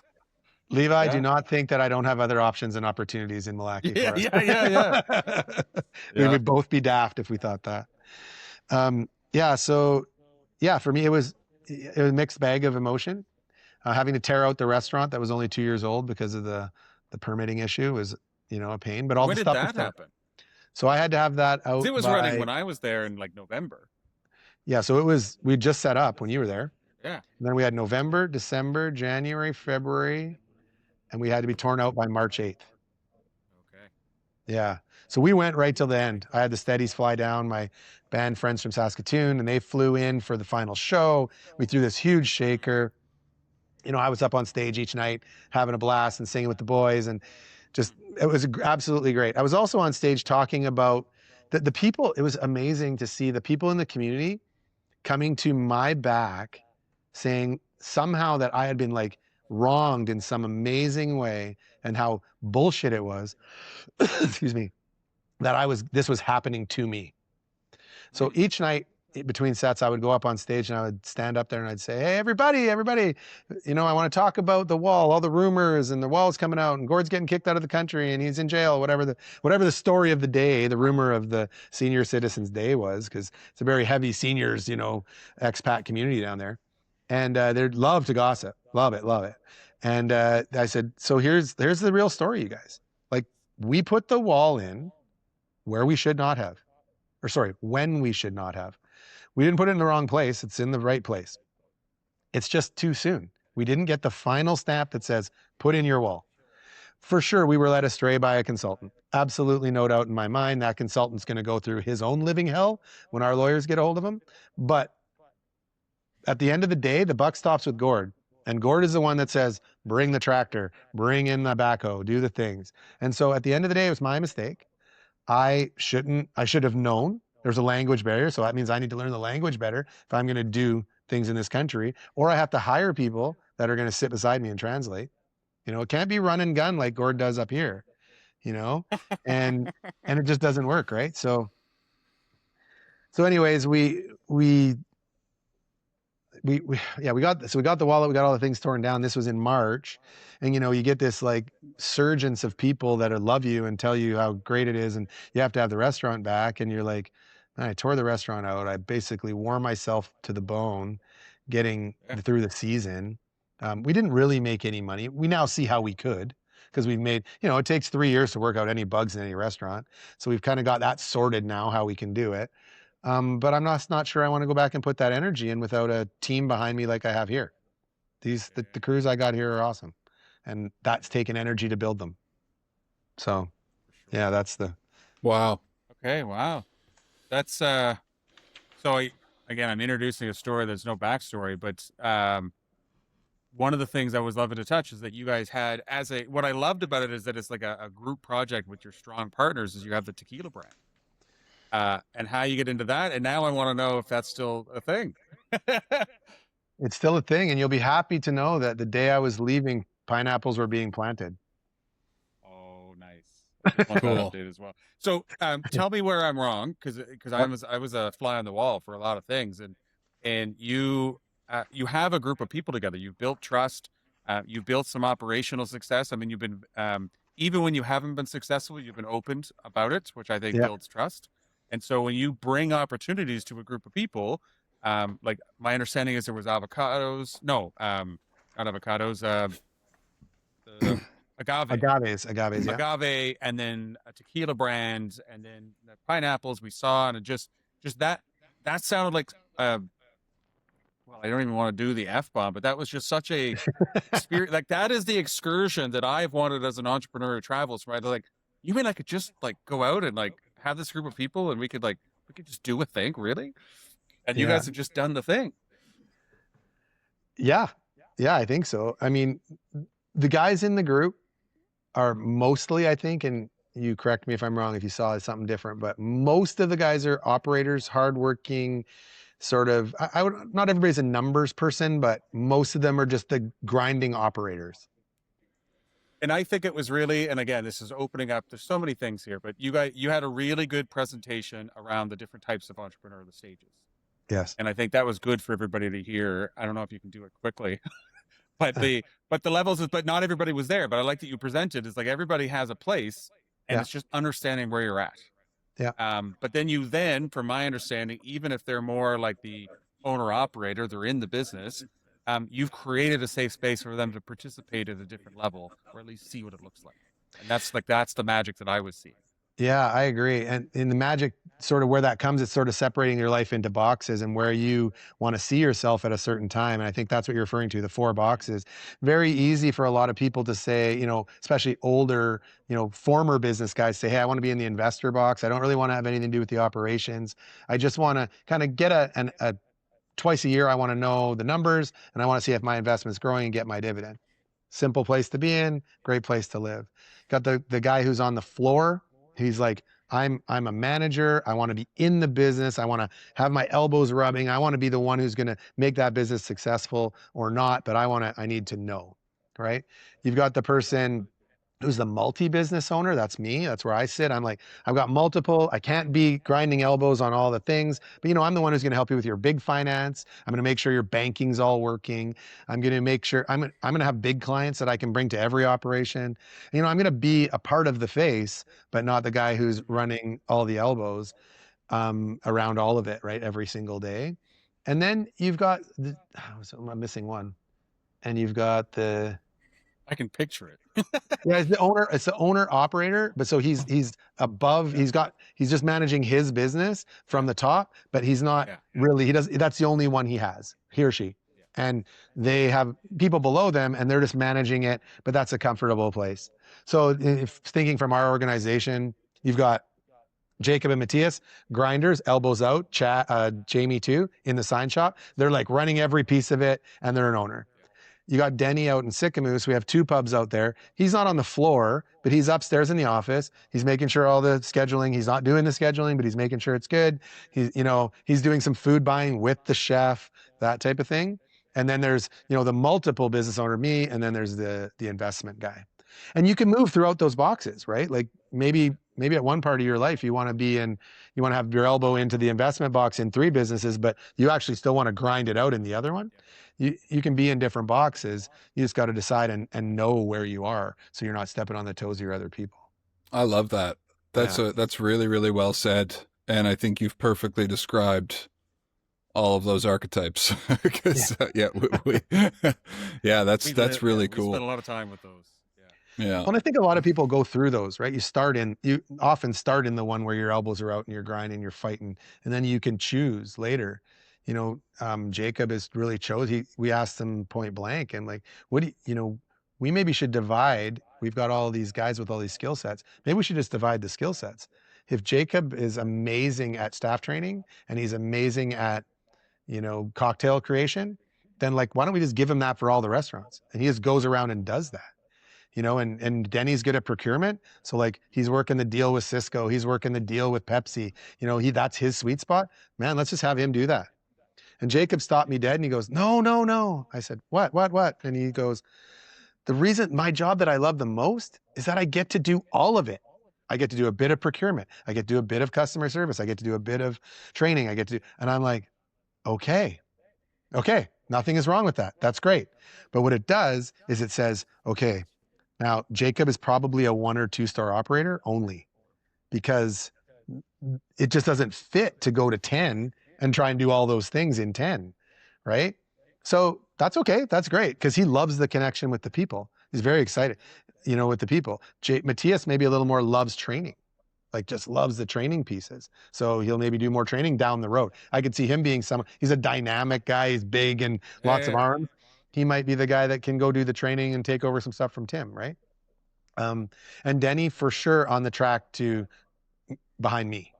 Multiple business owner, a little more top down stuff. He'll be sitting in a boardroom a little more, talking about strategy, right? And he's got to sort of move up that ladder, and maybe the succession for me, maybe, or somebody like that, right? I'm throwing names out there that Levi, and I know you don't. Sorry, Colby, but no, it's fine. I'm getting a pretty good picture though. Yeah, like everything you're saying, like it's cool. Like you've got a crazy level of self-awareness of what's going on. It's like, it's really obvious that like you can picture this, like you've dreamt this, yeah. It's really cool to see that. Yeah, exactly. Yeah. I had another sueño. So I made a note because I forced you because I'm enjoying this process. So hopefully it wasn't forcing, but I wanted the whole Mexico origin story. But you were saying is like only just last week, and you were talking about like the outcome of some of the seasons you've been in the sale and your life balance. And was there something that I cut you off on? No, I don't think so. I just think that it was a good reminder. Also, I believe that chapters in a book, it's time for the next chapter. When I got into the tequila, I think maybe this was your lead in, it was really the beauty of the agave growing in the field that was the sexy part for me. So the agriculture piece has become a part of who I am of recent. So I didn't come down here necessarily saying I was going to be in the tequila business, but at the time, this would have been 4 years ago, the agave market as a farmer, just farming agave for the tequila industry, was massive. The kilo of agave sugar was going for around 26 pesos per kilo for like core hard agave, and now it's 1 peso per kilo. So when we got into it, it was super cheap. We could plant them for 5 pesos each. Life was awesome. They would grow into 40 kilos over 5 years. Like the metrics were massive for us to make a crazy amount of money. And we had free land.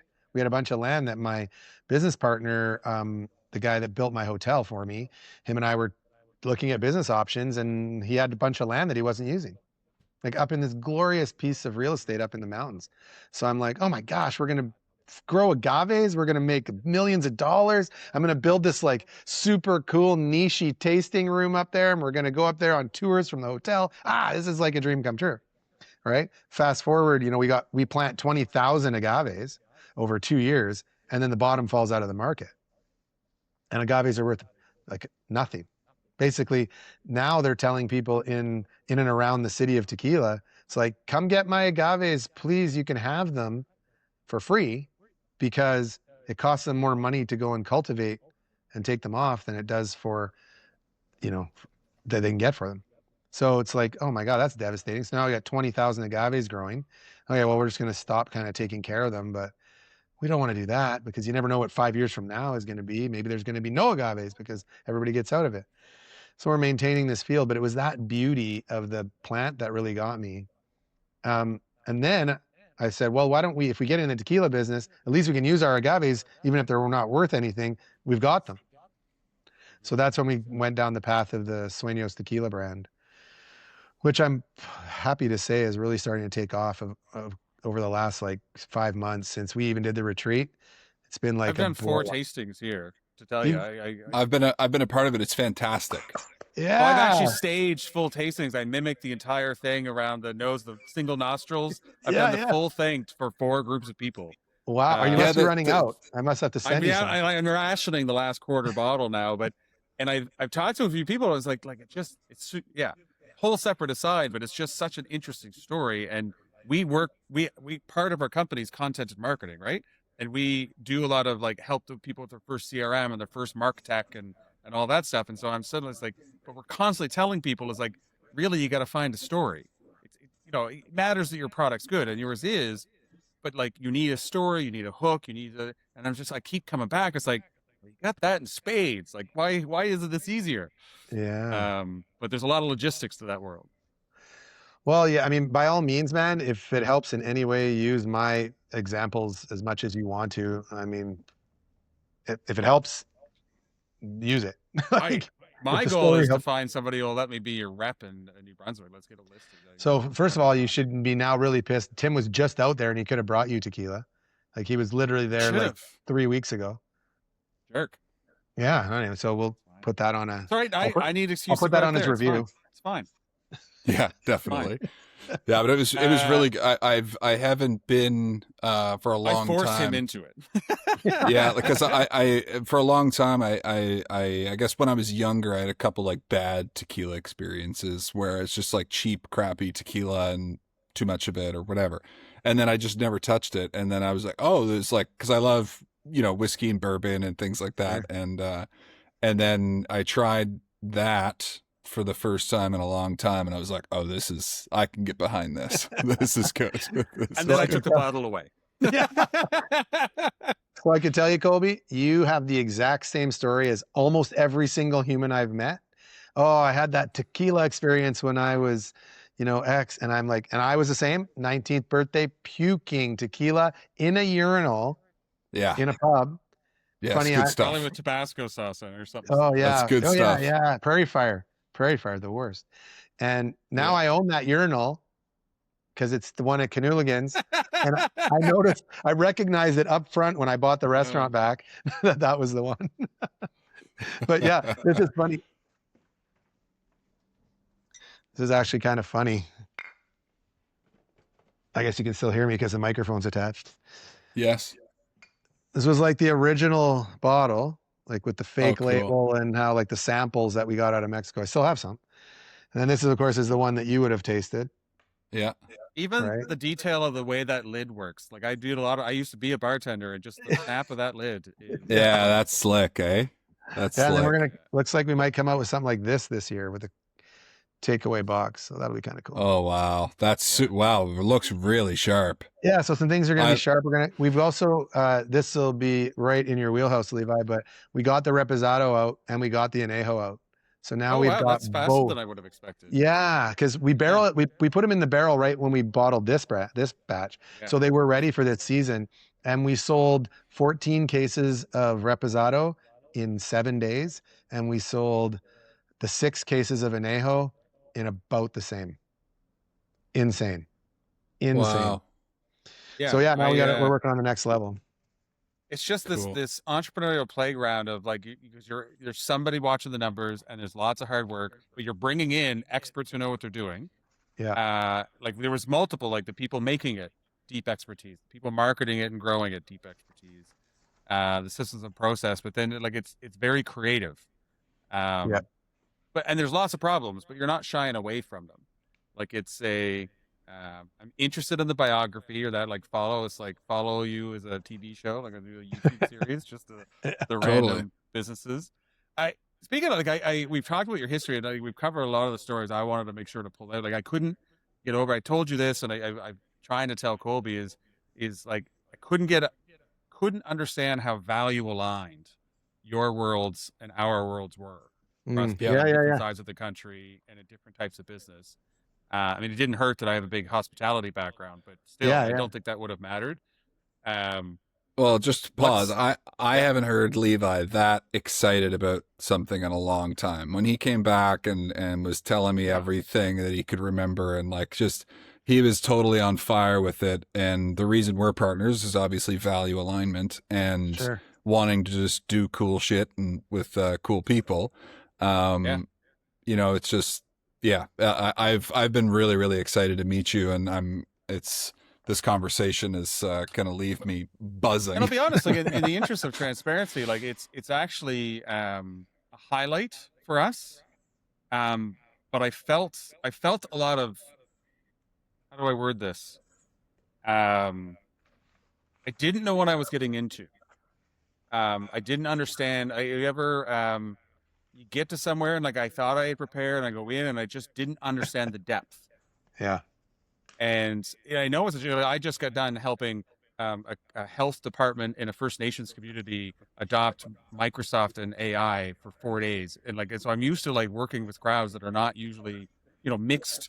And I got there, but I cared so much by the time I was like spoke 2 or 3 or 4 days after, and I cared so much. It was just like, yeah. And if it would have been closer, I would have just come and hung out if it was closer. Like, it's just, there's so much, I feel so much more need to deliver or to be a part of that community. And I'm just constantly thinking about it. And then we came back, just to be honest, we went on a week-long trade mission in Ontario, Colby and I, and then I had the time with you, and then we had 3 other big things. And we effectively had done business development or travel in some way for a month and a half, and came back, and then January hit, and it was like, oh, well, all those leads turned into conversations, none of those conversations turned into sales. And so suddenly we're like, January's going to effing suck. Yeah. And so we had it's all good, but it was just like, we had this slump, and then I didn't call Tim back, and I was busy, and I was like, so there is future. Like I can't get it in my head around, whatever we need to find out. At least as a spectator, I don't want to leave the story. I want to watch the story. So, I don't think I'm the only one, though. Like I met other people who are orbiting in some way, whether they're financially involved or there's some kind of paper transaction is separate, but there's a little bit of a movement. That I'm excited for. Hopefully you feel that. Hopefully you're feeling some of that energy. Absolutely, man, for sure. I think, you know what would be hilarious? You guys should become the broker. So like I'm the importer here in BC for tequila. We're going to have somebody else in Alberta, but you guys should just go get it doesn't take, I don't know New Brunswick, but it doesn't take a ton, at least here in BC. See how your liquor board works? So I went and had drinks with the category manager at MB Liquor. So like it's actually on the list. I told Tim, I was like if I found the way, like you guys would sell me a pallet of booze, and they're like, yeah, we would do that. Oh, Yeah, I think you should stop telling him and then just one day order one. yeah. No, it's on the list, but it's just you know, I liked the tequila, but it's Yeah, not just about that. It's the story and the hype, and 100%. it's just like I want more stories like that. Yeah. Because there's substance behind it and there's values behind it. And I know it's not some celebrity selling something under a brand. Like I can sell that there's substance and realness around it. So super exciting. I'd love to, like, we talk with all this energy, like what's the future look like? Like that is a pretty emotional exit. And I Yeah. know a little bit about your world. I know some of the development stuff that Tim was geeking out on, and that's super exciting. But what's the next Sueño? What's Mhm. on the future, Yeah. personally or professionally? Yeah. Thank you. You know, everybody's been asking me since the Yeah. fall of the Rusty and now the hotel sale and like, what's next? What's next? What's next? For sure, this summer is going to be, um, it's it's not going to be boring. But I am still going to take a breath. I'm going to take a little more time for myself to really think about that. I Mm. told people on stage, hey guys, you can't dream if you don't sleep. And so this summer, You make that up on the spot? I actually said it on stage, but I made it up on the spot there. And so, Yeah. but you can't dream if you don't sleep. And right now, I Yeah. feel like I need a little bit of time to just kind of sleep and figure out where the next thing comes from. But inside of that, the tequila is exploding and it explodes over the summer. So I'm going to be at events. I'm going to be like the event guy, which is super fun Yeah. because I Yeah. don't have to organize the events. I get to come in, shake hands, talk about the tequila, do the tasting you did. Be the Sergio's gourd. actually, yeah, be Yeah. Gord. And Sergio's flying down for 2 events with me in Vancouver. So end of May, he'll be flying into Vancouver and we're going to do Victoria and Vancouver tequila tasting festivals. So we'll be flagship for sure there. So that's exciting.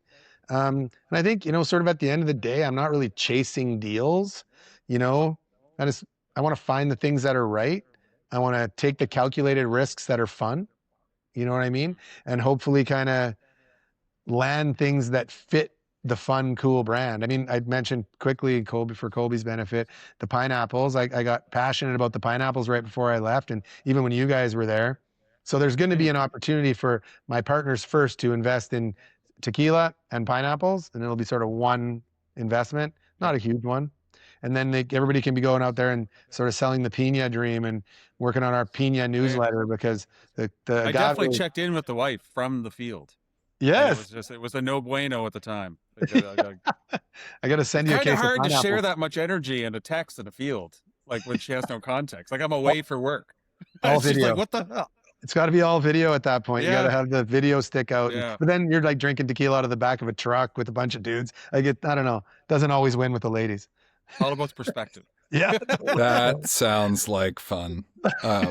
That was a Yeah, pretty that neat day. I don't know if Colby, if he told you the story of that day or not, but it was I like, Not want got to up, hear it probably again. fully.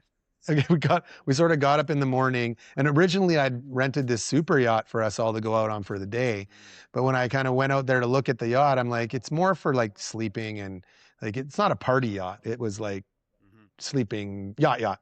And so I'm like, oh, I wonder if I can rent that island over there. Maybe I can rent the island for the day. So I rented the island. And then in the morning we got up and a little earlier than we'd all hoped because I think we were out the night before, but we got to took everybody out to the pineapple field and then took the tequila with us. And the pineapple guys went out there earlier and made fresh pineapple juice in the field.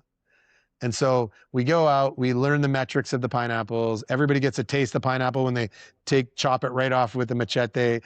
Fresh pineapple is best you could ever taste. And then we mix the tequila with the pineapple right on the field. And then we all sit on the back of the tailgate and talk about here's the pitch deck for, you know, what it would cost you to get into it.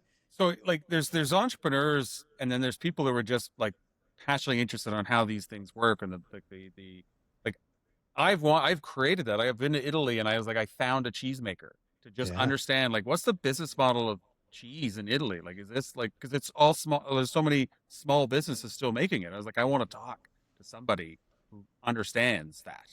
Yeah. And it's just like being able to talk, like we were talking about how many hours it takes to pick X amount. And we were talking to people who were doing it and what an acre yields. And like, it's like, I was like, I just don't find a group of people where I can enjoy that. Yeah. That is a highlight.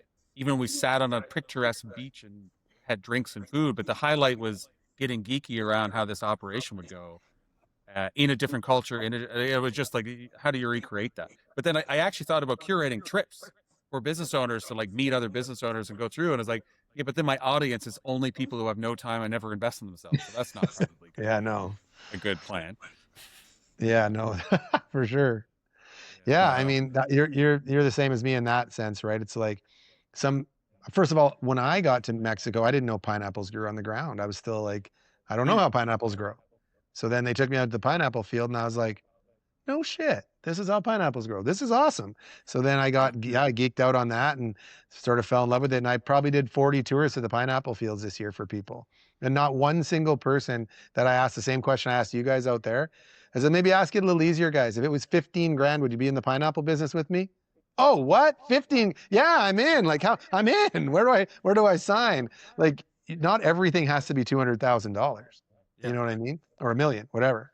Yeah. Like, these are still fun things to do. And if you look at it from a margin standpoint, you can make 40% return on your 15 grand, still real money. Still real fun. Yeah, right. That's fantastic. And it's fun. Yeah. Like that's that my father-in-law, his favorite thing, he's from South Africa, his favorite thing is fresh fruit. Yeah. And like he's always going to all the different grocery stores looking at things. He's like, oh, did you know they have the best mangoes and over on this side of the river and nobody knows about it. He's like going to Costco looking through everything, and he would lose his mind to come see that pineapple farm. He would love it. Yeah, I mean it's pretty unique. We're minutes from the hotel. I mean, I guess the hotel won't be there, but it's minutes So from. are you going back to Mexico like in the next season? Like what's that? Do you know all that stuff, or is that just pending? No, I think my sort of semi plan right now, I'll go down in October early like I normally do. Hang out. I set the girls up. I don't know if you've seen any postings on that from me, but the girls, of course, they're not going to have the same job. The new people that bought it aren't running it just like a hotel. They're going to do more Airbnb and lots of their own stays there and stuff like that. So I set the girls up in their own office, and they're going to do all the things to help out Canadians and Americans and expats when they're down there. Translations, getting their driver's license, getting their house set up, book right down to booking reservations for fishing or whatever in their own office. They're doing house cleaning. They're doing home inspections right now in the off season. So they got that started. So a good little business for them. And they're called Sueños Amigas. So your dream plan. So you can find them on Facebook too now under Sueños Amigas. So that's good. So I'll be down there to help them kick off the season. And then I think I might leave maybe in December 1st when all of the tourists come, and maybe come back in March and not do the big tourist kick next year. Take a year off from the restaurant. It's all put in a box, so we don't have to do anything. And if I feel like I missed having the beach restaurant, then retool for that the following season. I think right now that's where my head's at. But again, I've been home for 5 days, so. Yeah. Very It's cool, exciting, man. very exciting. Yeah, very cool. Yeah. Yeah. Wow. This is I was kind of tired today, and you picked my energy up, Gord. All right. You Good. picked my energy right up. I'm glad. I was, it's been a little bit low energy for me since I got home too. So, and of course, I've never done a podcast before. I've got lots of interviews, so I was a little bit unnerved. I was like, oh gosh, what am I going to, so you don't get to see them, but I've got all my notes and. Okay. All right. Pivot. What did we not cover on your notes? I'm dying to know. I was just down to I'm like, oh, closing thought. What cool thing am I going to say next? I don't know. First, did you prepare those, or were those prepared by a group or AI? And did you get through everything? So when we first started talking about it in Mexico, I started writing notes then.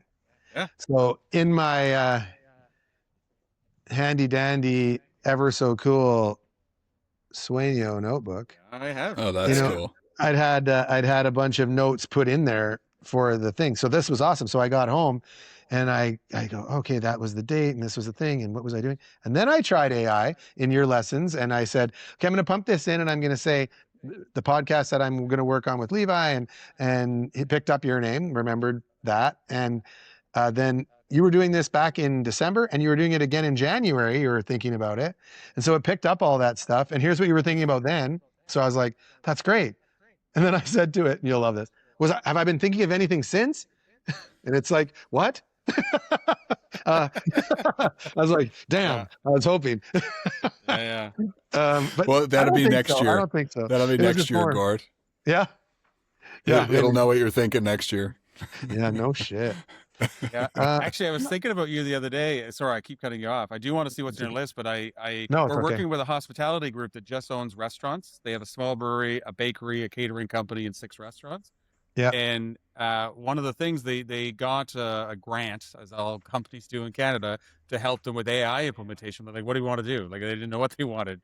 Well, we ended up building them because they have a strong manager in every location, and he's the umbrella guy. But he has no other support. He has no other inside staff, no centralized team. But he's AI curious, and he's like, what are we going to do? So we talked around it, and they have no marketing, branding stuff built. They don't even have brand style guides for these restaurants. He has like Oh, wow. businesses. And he's frustrated by outsourced He has a marketing agency that does all his posting and social media and stuff, and he's been frustrated with the return and all that stuff. And he's frustrated with his managers because they're not doing a great job, and that's not what they do. And anyway, he's like, well, so what we did is we sat down with them and just interviewed them, probably 30 minutes per location, some questions, tell some stories, and we built them a document. We call it an AI context brief doc. We'll come up with a flashy name. But it works in any AI tool. And if they have to upload that document before they ask for any content. And it's got guardrails and rules and how to and things to do, and it'll the voice, the tone, the character, who your customer is, A, B, and C, your they're like somewhere between 10 and 20 pages long per location. But it's built wow. for any AI tool because we don't want anybody to learn anything. Like they're not gonna pick up whatever. But anyway, it's built. I think what maybe I'll do. You guys have some really smart people on this, but maybe I'll just based on my knowledge build a couple. See if that geeks out on Tim. I need a geeky moment with Tim. I'm realizing. But like we're trying to build things so you get the benefit of the tool without everybody having to learn the tool. Right. And this was kind of an interesting thing. But what's on your list? I'd be looking forward to. I'd like to see that. Yeah, that'd be really cool. Yeah. I don't know. I don't know if I missed really anything. These were more just like general points that, if you're touching on them, but we touched most of the thing. I had advice for entrepreneurs and stuff, but I think we touched on it. Things that are always important to me. That's never going to be perfect out of the gate. So just go for it. I have that sort of highlighted, my pink marker here. It never feels perfect. And sometimes you just got to give her shit and go for it and stumble through the battle. And the guys that I'm working with, a lot of them are first-time entrepreneurs, first-time business people, right? And it's even hard to teach the lessons you've learned because they're in the thick of it and they do feel all of that pressure and all the pain. What they don't see is what comes after.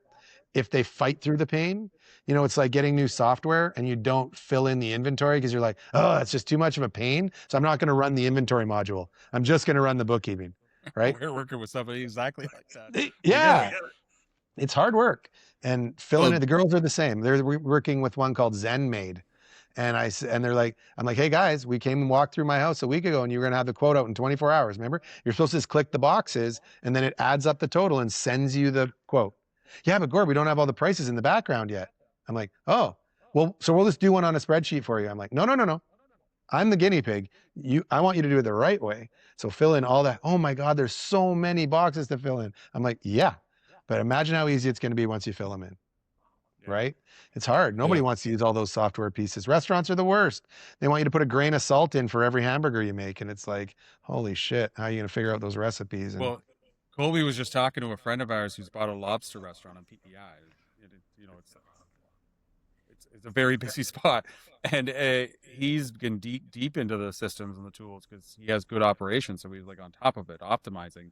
And what was he saying? That he's using... He's got AI I won't get into the brands and stuff, but he's using AI tools on his point of sale to look at what are the employees that are guilty of putting too many food orders in at once, versus staggering them out. Like some of these managerial things for coaching, like it just who did it? who did it at what time. And like he said, his data has gotten so good now that he's got to tailor it back a little bit because he doesn't want to be this nitpicky guy. But like, because he's got data on almost everything now, and he's like, how do we, keep a good culture, but also like address these issues at the same time because it's picking up on everything, which is kind of funny. Big Brother has moved in. Yeah. Or you got to teach it to say some happy things. Every shitty thing you say, you have to say two happy, nice things. The shit sandwich. Yeah. Yeah, exactly. I use the burger method all the time, man. The bottom bun, then the meat, then the top bun, and the shit's the lettuce. Yeah. That's funny. Yeah, no kidding.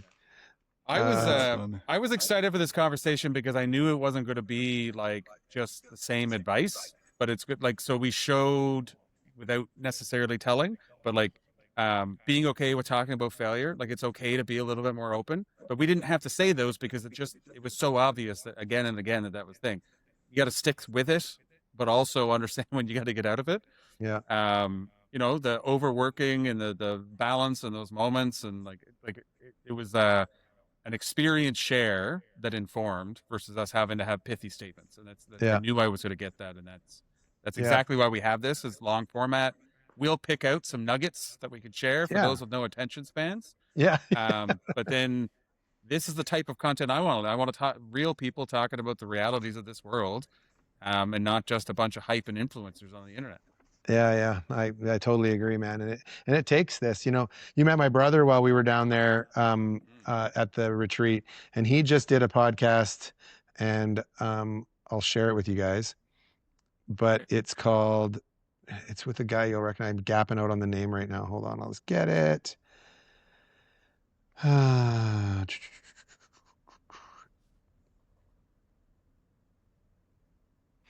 So it's on Spotify. And it's with Kid Carson? I wasn't trying to be nefarious. Actually, when I said that to you, Sorry. I felt weird about saying it. But I said it because of this reason. Anyway, you can get a experience with my brother. And I thought it was a really cool, well done thing. And this Kid Carson guy is, I guess, pretty famous in the racket, but I should be careful. Yeah, you got it? Yeah. My brother's name's Kevin McNee, so you might see it right on his page there. That's right. It's actually the top one. Oh, okay, perfect. Yeah, because it was just happened last week. Interesting. Anyway, just take some for you, Levi, having met him and stuff. It'll give you some snippets. Lots of great conversations. Yeah, neat brother of mine, and I'm proud of him, and he's doing things too in a slightly different way from a men's health perspective, but certainly helped all of us when we were down there. And so unfortunately, he was a tiny bit late for the party, but he's doing things for men's health that I think we often forget, and often just don't worry about. So, and a consistent theme was like talking about the things that just nobody talk about. Like we just hide things, whether it's business or whether it's some of the men's health and relationship stuff. And it was just like, because we're both in different peer groups, and like talking to other people who were in this is like a part of our life. I don't even know how I would own a business anymore. My first one I did was like, I can't even think back to that reality where I didn't have anybody I could talk to who got it. Right. Yeah. And just normalizing some of these conversations. Yeah. I'm so happy with the group, and Colby, you'd fit right in there. The openness, like the amount that people share when they all get together in a pool, and it's not always just the tequila, but it helps, but the stories just flow, and people are talking about their very personal experiences. People that don't open up. My marketing guy, Jason's not super open about his personal stuff, but he opens up there in front of people that he would probably never open up in front of. So I have to figure out a method for that. The space was built. Like I build those spaces, and the space was built. Like I'm not talking about the brick and mortar. I mean the lead up, the values, the seriousness with it. Like the space was built. Like I'm not a hugger. I was hugging within the first 3 hours, and like we don't even have time to get into the wild story of like some of the stories about your mom and your family and the universe. But I got that in the first 40 hours. And also business side, and just so I think we're probably coming to the end because nobody wants to listen to more than this time. But it's with gratitude that I'm really glad you guys had this conversation, and that hopefully this is not the last conversation. It's just the foundational origin story. Before something else happens. Yeah, man, there's always a chapter 2. So you guys let me know if Yeah, you yeah, want me to come back sometime and I can give you a chapter 2 update. Yeah, for sure. No yeah. problem there. That'd be great. Excited. Yeah, we can talk about Any, the Mo Jessup piece another time too when we get another chance because that is I a whole other. I've I'm reached out. really trying to get Mo on. I haven't had any time. I've only poked him twice, but Yeah, especially in the food and hospitality space, like just as a precursor, like it's just such a validation and alignment with what I'd like to see, and I just implemented it at a big scale, and it's a whole other conversation. But yeah, hospitality is done right with values and with people first is just not done in a lot of places. yeah, And it's an industry that's really quite broken. So yeah. many good stories in that space. I'm excited to Yeah, for sure. And he's been doing some work with us, and he's going to do some more now that I'm home, and it's going to be at the Tequila Festival too. And yeah, it's going to be good. I That's think cool. it'll be great. And you just said it again. It's about the people. It was the core of all of what I talked about today. I think is I wouldn't have been able to do it without the people. Yeah. This was never, ever, ever a ship that sailed itself by any stretch of the imagination. So, you know, building up the people and finding the people and then training the people and then having them be real people with you. And I think the one-on-one conversation, the chat, the fact that everybody can call you by your first name, you're never Mr. It's like, yeah, just be down home, sit down, be with the people, and the people will be happy to be and support you. And I think that's the most important part. People in Yeah. community. You are an enigma and a surprise. You are hard to find out anything online. So you're like, you have this hidden background and suddenly you're like, Somebody's failing. Somebody's failing at putting me online. I gotta have to talk to Jason.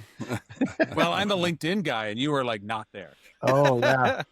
Yeah, I'm not very there. Yeah. I'm just lazy at that part. But it's just good. It's just like another hospitality principle. It's that under promise, over deliver. Yeah, 100%. Yes. Yeah. So I think I'm good to call this. Like I don't know where else to take it without opening up an entire other can of worms. So No, Yeah. I'm with you 100%. all right. Yeah, I'm Well, gonna thank you I'm gonna very want to know much. what drum kit you're using. If we keep All right, going. next conversation, something to look forward to. All right, thank you very much. This episode of Built to Last is brought to you by Iron House Pro, your behind-the-scenes partner in building organizations designed to thrive. We specialize in solving the big challenges, the small annoyances, and everything in between. So while you're out there dreaming big, we're here making sure your systems, processes, and people are ready for tomorrow. Iron House Pro, driven to create lasting organizations. Learn more at ironhousepro.com.